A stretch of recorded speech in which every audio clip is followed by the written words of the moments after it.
Hello, Virgo. There are certain moments in a human life that arrive without invitation, without preparation, without the courtesy of a warning that would allow you to brace yourself, compose yourself, arrange your face into something steadier than what you actually. They simply arrive. And in the space of a single heartbeat, in the time it takes to read 7 words on a screen or to hear 2 seconds of a familiar voice, something inside you that has been held very carefully, very tightly for a very long time releases, not breaks, releases. There is an enormous difference between those two things. One is destruction, the other is relief, so complete it bypasses the mind entirely and arrives directly in the body, in the throat, in the eyes, in the sudden and unstoppable warmth that rises without permission and becomes, before you can stop it, tears. Not the tears of loss, not the tears of grief or fear or the slow exhaustion of carrying something too heavy for too long, though perhaps some of those are woven in as well, because the most healing moments tend to gather everything at once. These are the other tears, the ones that surprise you, the ones that arrive with the feeling of something being given back that you had quietly, privately, stopped expecting to receive. Some people may be closer to this kind of moment than they realize. Whew. Let us begin with the phone. It sits in your hand, or on a table, or face down somewhere nearby, ordinary, unremarkable, the same object it has been every day for years. You have looked at it 1,000 times. You have watched it remain silent when you wished it would speak. You have felt, at certain low points, the particular weight of an unanswered message, the way absence can feel louder than presence, the way an unlit screen in a quiet room can become, somehow, the heaviest thing in it. Some people know this weight intimately. The checking, the telling yourself not to check, the putting the phone in another room so the silence feels less pointed, and then finding yourself drifting toward the other room anyway, pulled by a hope you have not quite been able to extinguish, no matter how many times you told yourself to be sensible about it. There is nothing weak about this. There is nothing foolish about a heart that keeps hoping. The instinct toward connection, toward being reached for, being thought of, being wanted in the specific and irreplaceable way that only one particular person can want you, is not a flaw. It is one of the most fundamentally human things there is. And sometimes, not always, not on demand, not according to any schedule the rational mind can predict. The phone lights up, and everything changes. There may be someone who has been thinking about you, not casually, not in the passing peripheral way that people drift through the thoughts of those they barely know, but with the specific, sustained, slightly restless quality of someone who has tried to think about other things and found again and again that you keep returning. The way a song surfaces unbidden, the way a smell carries a whole world of feeling in a single instant, the way something small and ordinary, a phrase, a place, a particular quality of light at a certain hour becomes inexplicably yours, associated with you, inseparable from the thought of you. Some people underestimate how often they occupy the minds of others. There is a strange asymmetry to human connection, the way we can be profoundly present in someone's interior life while having no idea that the presence exists. while moving through our days believing ourselves largely forgotten, largely unremarkable to the people who have passed through our story. This is almost never accurate. The ones who mattered and you have mattered to more people than you have perhaps allowed yourself to believe do not simply file you away and close the drawer. The impression remains, the specific texture of who you are, the particular combination of qualities that belongs only to you, leaves a mark that does not fade as quickly as the logical mind suggests it should. Someone has been sitting with that mark, feeling its outline, deciding what to do about it. Chuckle, soft, almost tender. There is a kind of courage that does not announce itself as courage. It does not arrive with drums. It does not feel heroic from the inside. From the inside, it feels like a rapid heartbeat and a dry mouth and the very strong urge to put the phone down and not send the thing and pretend the impulse never arrived. It feels like standing at the edge of something and looking down and thinking, this is ridiculous. This is unnecessary. I am a grown person and I do not need to do this. And then doing it anyway. Because the need to reach out, to say the true thing, to close the distance, to stop pretending that the silence is comfortable when it has not been comfortable for a long time, eventually becomes larger than the fear of what reaching out might cost. Some people may be standing at exactly this edge right now, on the sending side of a message that has been drafted and deleted and redrafted, composing in the small private hours the words that might finally say what has been going unsaid, working up, increment by increment, the particular quality of nerve required to press send and let the truth travel across whatever distance exists between two people and arrive unedited, unretractable, real. When it arrives at your end, that message, that call, that voice carrying something in it you did not expect to hear, you may feel it before you fully understand it. In the chest first, in that sudden, sharp intake of breath, in the way the eyes fill before the mind has finished processing what they read. Let us talk about what these tears actually are. Because tears that arrive in the best way, the ones this reflection is circling, are rarely simple.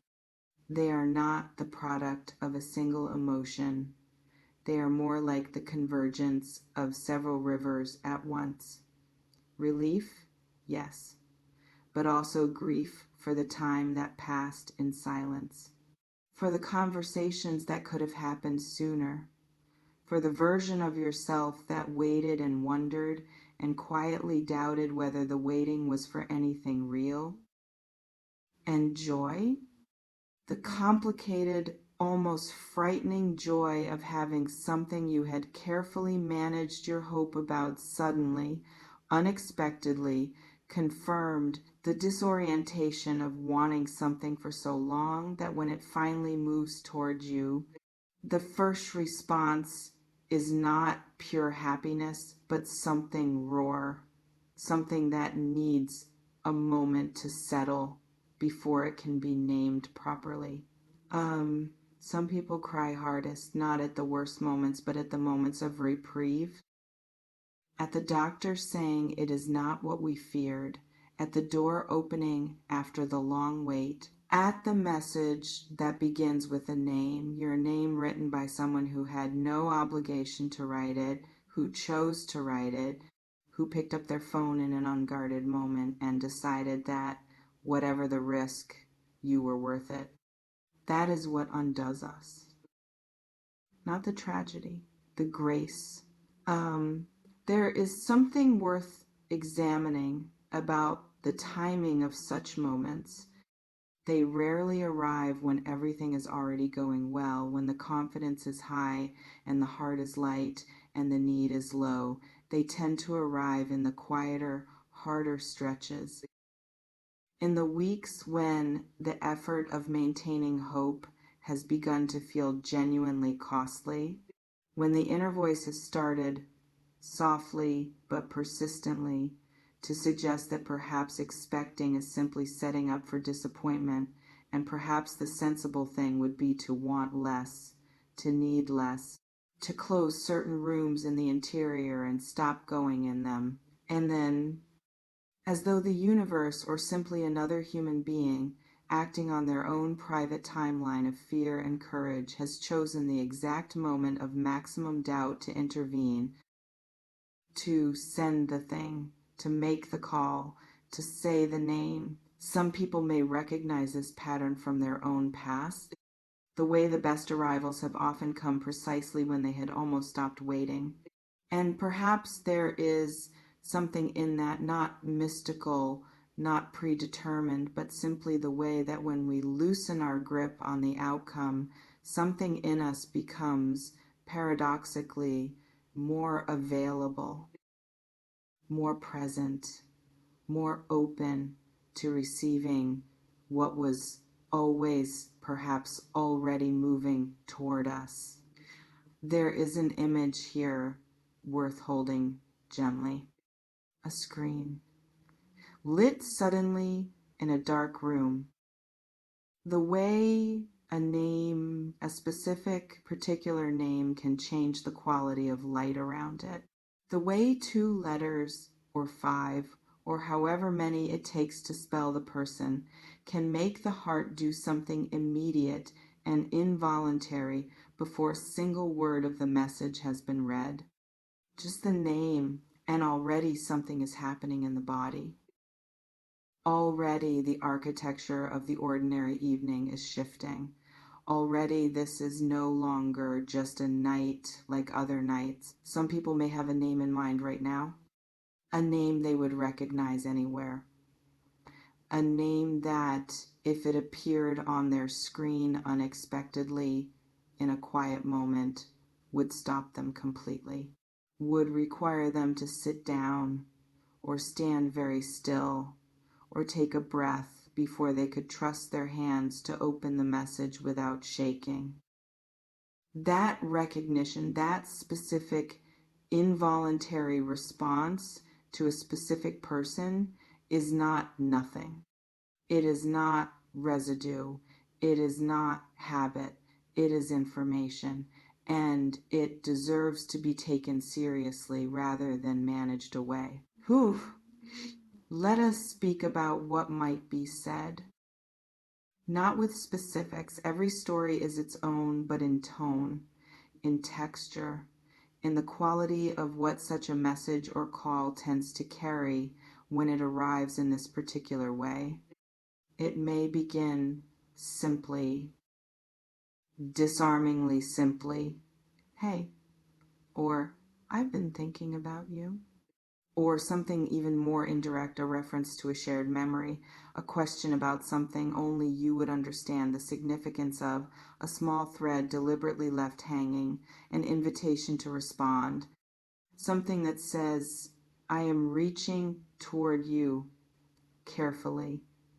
I am not certain of my welcome, but I am reaching." And beneath the simplicity, beneath whatever words are chosen, there may be something larger, something that took real effort to compress into ordinary language, an admission, a shift, a realization that arrived perhaps after a long time of not quite arriving, the moment when everything that had been circling finally landed and became clear. "I was wrong," or "I miss you," or "I should have said this sooner," or simply "I think about you more than I let on." Words like these, in the right moment, from the right person, are not small. They are enormous. They carry the weight of everything unsaid before them. And when they land, when they cross the distance and find you in an ordinary moment of an ordinary day, they have the capacity to undo something that has been carefully held together for a very long time. And the undoing, in this case, may be the kindest thing that has happened to you in a while. Some people receiving something like this may feel an instinct to protect themselves, to read it twice, 3 times, looking for the catch, for the qualification that reveals this as less than it appears, for the evidence that hope is once again being extended as a trap. This instinct makes complete sense. It was earned, it was built carefully from real experience, and it is not wrong to bring discernment to a moment of unexpected contact. But discernment and defensiveness are different things.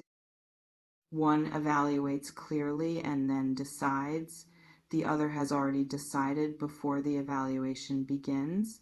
One is wisdom. The other is the old wound running the response before the present moment has had a chance to speak for itself. Ooh. You are allowed to feel both things at once. The gladness and the guardedness, the warmth and the wariness. They are not contradictions. They are the full, honest response of a person who has learned something and is still, despite everything, capable of being moved. That combination, the learned caution and the enduring openness, is not weakness. It is one of the most sophisticated emotional positions a human being can occupy. It means you survived something, and you are still here, still feeling, still available to the possibility of something good. There is a quality to the tears that come in the best way, the ones that arrive with relief rather than grief that is worth sitting with for a moment. They tend to come in waves. The first wave is surprise, the body's response to the unexpected, to the sudden flooding of something it had been bracing against. The second wave, a little slower, is recognition, the feeling of something clicking into place, of a weightlifting that had become so familiar you had stopped noticing how much you were carrying it. And the third wave, the one that tends to arrive quietly after the others have passed, is something close to gratitude, not for the pain that preceded this moment, but for the fact that the moment arrived, for the fact that you were still here to receive it, for the fact that the story, which seemed in certain dark hours to have arrived at its ending, turned out to have more pages. Some people may find themselves in exactly this kind of 3-wave moment in the hours ahead, moving through surprise into recognition, into something that feels in its quiet way like being given something back. Let the waves come, all of them. Do not try to compose yourself before you have finished feeling. Do not rush toward the practical, toward what this means, what to do next, how to respond before you have allowed the full weight of the moment to be felt. You are allowed to cry at good things. You are allowed to be undone by kindness.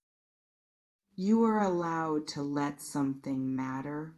And so we arrive as all honest reflections must not at a conclusion, but at an open window.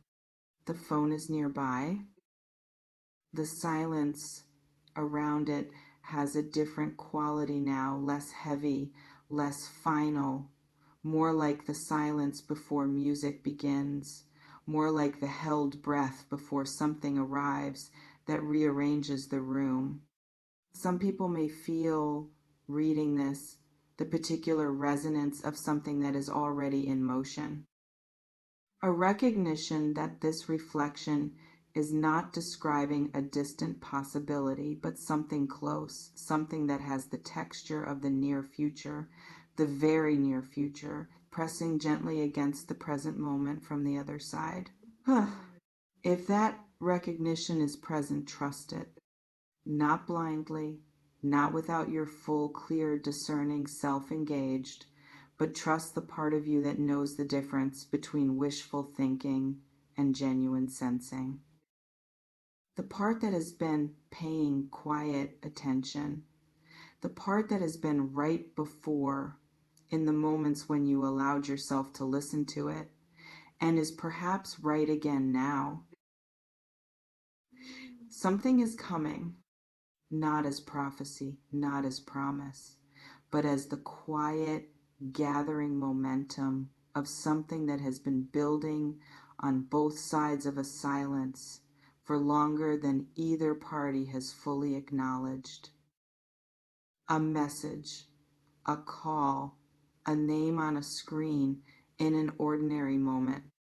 Words that travel across whatever distance has accumulated and land, and in the landing, in that single, unguarded, completely unexpected moment of being reached for something in you that has been waiting without quite admitting the waiting.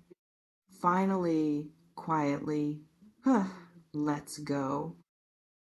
And the tears that come are the best kind. The kind that mean something real just arrived. The kind that mean I did not stop hoping in time. The kind that mean I am still here, and so are they. Stay close to your phone. Stay close to yourself. And when it comes, receive it with everything you have.